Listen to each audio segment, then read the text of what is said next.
আমি পরিষ্কারভাবে একটা কথা বলি, যদি আজকে খাদ্য দপ্তরের দুর্নীতির জন্য খাদ্যমন্ত্রীকে জিজ্ঞাসাবাদ করা যায়, তাকে জেলে পড়া যায়, যদি শিক্ষা দপ্তরের দুর্নীতির জন্যে শিক্ষামন্ত্রীকে জেলে পড়া যায়, তাকে জিজ্ঞাসাবাদ করা যায়, তাহলে অন্তত স্বাস্থ্য দপ্তরে এই যে দুর্নীতি, যেগুলো প্রমাণিত দুর্নীতি, তার জন্য কেন স্বাস্থ্যমন্ত্রীকে জিজ্ঞাসাবাদ করা যাবে না, বা তাকে দরকার পড়লে কেন জেলে পড়া যাবে না?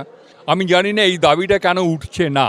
যেখানে দেখা যাচ্ছে তথ্য প্রমাণ লোপাট হয়েছে, এবং সেখানে সেরকম ক্ষেত্রে তাদের তো ছাত্রদের দাবি খুব জাস্টিফাইড দাবি, সেখানে অন্তত স্বাস্থ্য শিক্ষা অধিকর্তা বা স্বাস্থ্য অধিকর্তা এবং পুলিশ কমিশনারকে তারা তো সাসপেনশন তক্ষুনি তারা করে যেতে পারে।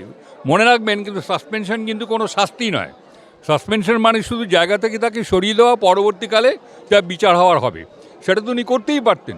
উনি এটাকে শুধু শুধু একটা প্রেস্টিজ ইস্যুতে নিয়ে যাচ্ছেন, এবং নিয়ে গিয়ে এমন একটা পর্যায়ে নিয়ে যাচ্ছেন, আমরা সন্দেহ করি যে এর পিছনে কোনো বদ মতলব আছে।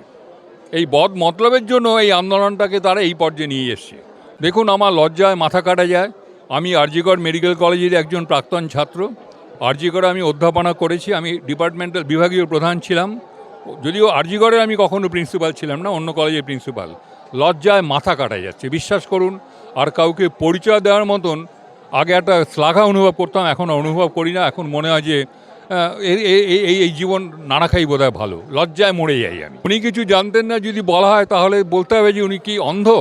সূর্যটা কি পূর্ব দিক দিয়ে ওঠে কি না সেটা উনি জানেন তো? উনি জানতেন না মানে? এই যে মিস্টার আক্তার আলী গত বছর যখন নাকি করেন, তখন কি উনি জানতেন না? তখনই জানতেন। সুশান্ত রায়কে উনি চেনেন না, সুদীপ্ত রায়কে চেনে না। আমরা আরজিকরের এক্স স্টুডেন্ট। আমরা এই সুদীপ্ত রায়, যাদের কিনে আপনারা এত হইচই করছেন, তাদেরকে আমরা 1968 সাল থেকে চিনি। তারা প্রায় প্রত্যেকটা যে কোনো ব্যাপারের মধ্যে দেখবেন এই লোকগুলো ঘুরিয়ে ফিরিয়ে আছে। যখন কংগ্রেস আমল তখন কংগ্রেসই করতো, যখন সিপিএম আমল তখন সিপিএমের সঙ্গে হবনবিং করতো, তারপরে যখন তৃণমূল, কংগ্রেস এখন তৃণমূল, এখন শোনা যাচ্ছে কেউ কেউ নাকি আবার তলাতলে বিজেপি শিবিরেও আসা যাওয়া করছে। অতএব এরা হচ্ছে দে আর ফিক্সড টু দ্য চেয়ারের সঙ্গে বাধা, এবং এরাই হচ্ছে আসল শত্রু, এবং এদেরকে কখনোই টেনে টেনে এরা বার করবে না। এদের যদি কয়েকটাকে শাস্তি দেওয়া যেত, তাহলে বোধ আজকে এই পরিণতি হতো না। বোধ হয় তা নয়, সম্ভবত পেছনে বদবুদ্ধি আছে। আমি আবারও বলছি, কারণ 17 তারিখে সুপ্রিম কোর্ট তাকে জানতে চাইবে আপনি কি করেছেন। তিনি ভিকটিম কার্ড প্লে করবেন, তার কারণ তিনি সুন্দর সাজিয়ে গুছিয়ে কিন্তু ছবি তুলেছেন। উনি একা বসে আছেন আর 32টা চেয়ার ফাঁকা। তিনি গিয়ে ওখানে কার্ড প্লে করবেন যে হুজুর দেখুন, আমি তো ডেকেছি, আমার তো কোনো দোষ নেই, আমি ডেকেছি, ছেলেরা আসেনি। যেমন শাস্ত্রে এই যে ছেলেগুলো মারা যাচ্ছে, এতগুলো লোক মারা যাচ্ছে, তা নিয়ে প্রমাণিত সত্য যে কি মিথ্যে কথা বলেছে। আমারই ট্যাক্সের টাকায় আমাদেরই উকিল সে গিয়ে সুপ্রিম কোর্টে মিথ্যে কথা বলছে, এবং বলতে খারাপ শোনায়, জানি না কোথাও কোনো আইনে আটকাবে কি না। এবং প্রধান বিচারপতি তার কথার উপর নির্ভর করে আমাদের ওপর রাইডার চাপিয়ে দেওয়া হচ্ছে ছাত্রদের ওপর, যেই ছাত্ররা হচ্ছে তার ছেলে মেয়ের মতন। আমার ছেলে মেয়ে আছে, ছাত্ররা যদি ভুল করেও থাকে তাহলে কেউ মাপ করা যায়। সেখানে দেখা যাচ্ছে ছাত্ররা কোথাও কোনো ভুল করেনি, এবং ছাত্রদের ওপর দোষগুলো চাপিয়ে দিচ্ছে সবাই মিলে, মিলিতভাবে ছাত্রদেরকে পিছনে সবাই লেগেছে। উনি পদত্যাগ করতে রাজি আছেন, এটা আমরা বিশ্বাস করি না। আমি অন্তত বিশ্বাস করি না। আমার যতদূর, এবং আপনাকে তথ্যের জন্য জানাই, আমি কোনো একটা সময় স্বাস্থ্য ভবনে বিশেষ সচিব ছিলাম, স্পেশাল সেক্রেটারি পদেও কাজ করে গেছি, তার সঙ্গে সরাসরি একসঙ্গে কাজ করেছি। আমি যতদূর বুঝি বা যতদূর জানি, তিনি ভীষণ ইগোইস্টিক। তিনি কখনোই পদত্যাগ করবেন না যদি না অপসারণ করা হয় তাকে। অতএব পদত্যাগের কথাটা আমি অন্তত ব্যক্তিগতভাবে বিশ্বাস করি না। আপনি ভাবুন, সাধারণ মানুষের কি কোনো দাম হতে পারে? প্রথম প্রশ্নটা হচ্ছে তাই, যে ডাক্তার মানে 10 লাখ, উকিল মানে এত লাখটা এইভাবে ভাগ করে দিতে পারেন আপনি?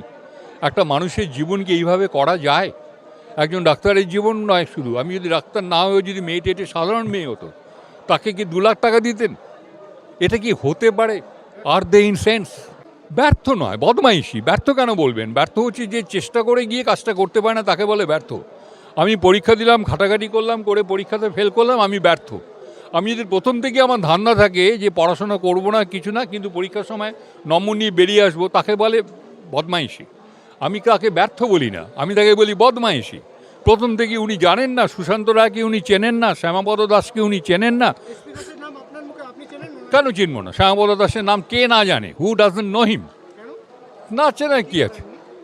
শ্যামাপদ দাস কী করেন? আচ্ছা, এগুলো আর মুখ দিয়ে কেন বলাবেন? শ্যামাপদ দাস সবাই জানে যে তিনি স্বাস্থ্য দপ্তর চালান। না, স্বাস্থ্যমন্ত্রী চালান, অফকোর্স, নিয়ে ওপরে স্বাস্থ্যমন্ত্রী।